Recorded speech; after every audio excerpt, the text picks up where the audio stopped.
ರೈತರ ನಾನಾ ಸಮಸ್ಯೆಗಳಿಗೆ ಒಂದೇ ಸೂರಿನಡಿ ಉತ್ತರ ನೀಡಲು ಕೃಷಿ ಇಲಾಖೆಯು ಸಮಗ್ರ ಕರೆ ಕೇಂದ್ರವನ್ನ ಇಂಟಿಗ್ರೇಟೆಡ್ ಕಾಲ್ ಸೆಂಟರ್ ಆಗಿ ಪರಿವರ್ತಿಸಲು ನಿರ್ಧರಿಸಿದೆ. ಹೌದು, ಕೃಷಿ ಇಲಾಖೆಯಲ್ಲಿ ನಾನಾ ರೈತರ ಸಮಸ್ಯೆಗಳಿಗೆ ಬೇರೆ ಬೇರೆ ಸಹಾಯವಾಣಿ ಸಂಖ್ಯೆಗಳಿವೆ.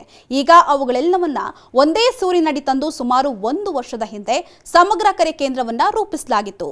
ಈ ಕೇಂದ್ರವನ್ನ ಉನ್ನತೀಕರಿಸಿ ಯಾಂತ್ರಿಕ ಬುದ್ಧಿ ಮತ್ತೆ ಮಷಿನ್ ಲರ್ನಿಂಗ್ ಲ್ಯಾಂಗ್ವೇಜ್ನಂತಹ ಆಧುನಿಕ ತಂತ್ರಜ್ಞಾನಗಳೊಂದಿಗೆ ಉನ್ನತೀಕರಿಸಲು ಕೃಷಿ ಇಲಾಖೆ ಸಿದ್ಧತೆಯನ್ನ ಮಾಡಿಕೊಳ್ತಾ ಇದೆ.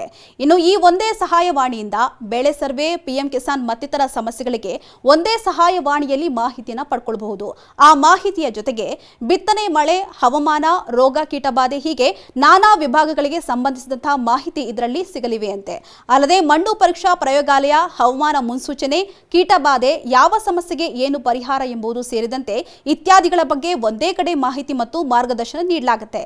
ಇನ್ನು ಮುಂಬರುವಂತಹ ದಿನಗಳಲ್ಲಿ ಸಿಬ್ಬಂದಿ ದೂರವಾಣಿ ಕರೆಯನ್ನ ಸ್ವೀಕರಿಸಿ ತಕ್ಷಣಕ್ಕೆ ಮಾತನಾಡದಿದ್ರು ರೈತರ ಧ್ವನಿಯನ್ನ ಆಧರಿಸಿ ಎಐ ತಂತ್ರಜ್ಞಾನದ ಮೂಲಕ ರೈತರ ಸಮಸ್ಯೆಗಳಿಗೆ ಉತ್ತರ ನೀಡುವಂತಹ ವ್ಯವಸ್ಥೆಯೂ ಬರಲಿದ್ಯಂತೆ. ಆದರೆ ಇದಕ್ಕೆ ಒಂದಷ್ಟು ಸಮಯ ಬೇಕಾಗುತ್ತೆ. ಹೀಗಾಗಿ ಇಂಟಿಗ್ರೇಟೆಡ್ ಕಾಲ್ ಸೆಂಟರ್ ನಿರ್ಮಾಣಕ್ಕೆ ಕೃಷಿ ಇಲಾಖೆ ಮುಂದಾಗಿದೆ.